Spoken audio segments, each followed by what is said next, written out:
Chauncey, if you were a young guy, how would you want you to treat Shaden in a situation where he's got a 10 turnover night? I've been there. Should I remember? I can remember not freshman, but a rookie having 9 turnovers at the Garden. I remember it. You know. So for me, it's one of those tough things when you develop, and it's sometimes it's painful. But then you got to learn from it. You got to take and learn from it. That's the beauty of it. Or if you don't learn from it and you keep doing it, that's when it gets really tough. But this is a part of it. For him, we're asking him to do so much. Bring it up, make the play. Shoot on the kickouts, get to the basket, make the next. I'm asking too much of him right now.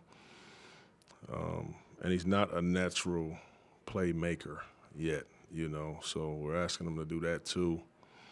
And then he's playing against some good defenders out there, that he's seeing different coverages and stuff. So he's we're gonna watch it. We're gonna talk about it. There was some that I'll excuse, and there was some that was just lackadaisical that I just can't accept. And he knows that. So we'll talk about it. How do you weigh the balance between, you said you've given him too much, how do you weigh the balance between putting too much on his plate versus just development? Well, I don't have a choice right now. When my roster is full, I don't have to put too much on him. As you see, he was coming off the bench at the start of the season. So right now, I got no options. So there is no weighing anything. It's just get out there and see what happens, How do you feel about Tumani's performance tonight?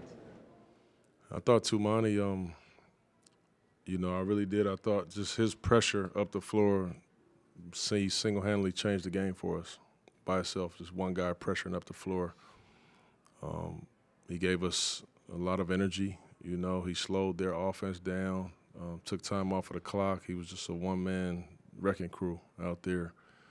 And those are the ways that he has to impact games, So I thought he played very well.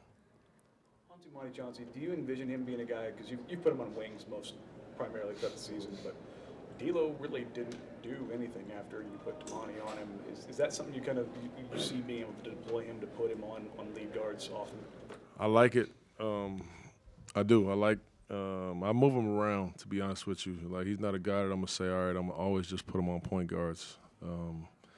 He's impactful everywhere, but I think his physicality helps us even when I put him on if it's a 4-man, they like to set pick and rolls where you can switch it, or, I move him around. He's like a Swiss Army knife, if you will. But tonight, we wanted to put him, bring him up the floor and put him on D'Lo. How do you think Tumani's coming along offensively? I think he's doing pretty good. I think he's trying to find his way.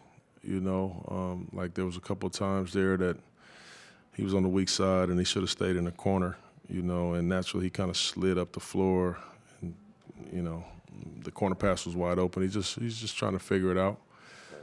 But I think he's doing good, though. I like that he's confident enough to, when those kick-out passes happen, he's confident enough to shoot them. And he can make some of those shots. Obviously, he's a good cutter. So, yeah, I think he's coming along fine offensively, too. Chauncey, how much of emphasis is it, because you said you don't have a ton of natural playmaking right now, to get DA involved early? It seemed like you ran probably the first 3 or 4 actions for him to try to get a look early and get him involved. Can you get a look for him within the flow of the offense right now without really having to run something specifically for him, just because of where you are with the roster and where they are in their careers? It's tough. It's tough. You kind of got to get it out of ATOs right now. But we do have some of our secondary and early offense stuff that if we run it through enough, that we can get him screening and getting into the pocket. The problem is that pocket is not really open. They're going up under on our shooters. On our point guards, which takes away that pocket for him. And not only that, everybody's kind of flooding the paint and daring us to really kind of shoot. So that's impacted his touches. And then, as you can see, like tonight, when he gets it, there's 3 or 4 guys right there, slapping. He don't even have room to put it down, So he's getting a little anxious, to get it and go. And it's kind of tough for him out there, on a lot of nights, especially with how we're situated right now. He was definitely a little more aggressive tonight than he was against Cleveland, right? Would you agree with that? It seemed like he was more Yeah, I thought he was more aggressive tonight. We needed him. I want him to be aggressive every night, So that was a lot of us, telling him to be aggressive and attack. And you have opportunities, take advantage of it, and telling our guys, whenever he is, we have got to get him the ball. That's a lot of that to kind of force that aggression. Have you told him, like you told Grant, to be aggressive like that and not take a back seat, just do your thing? Yeah. But he's in a position right now where he's trying to learn all of the players that he's playing with.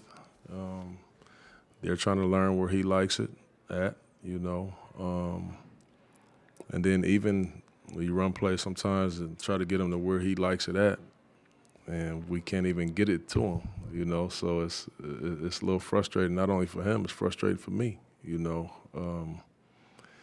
But that's where we at, man.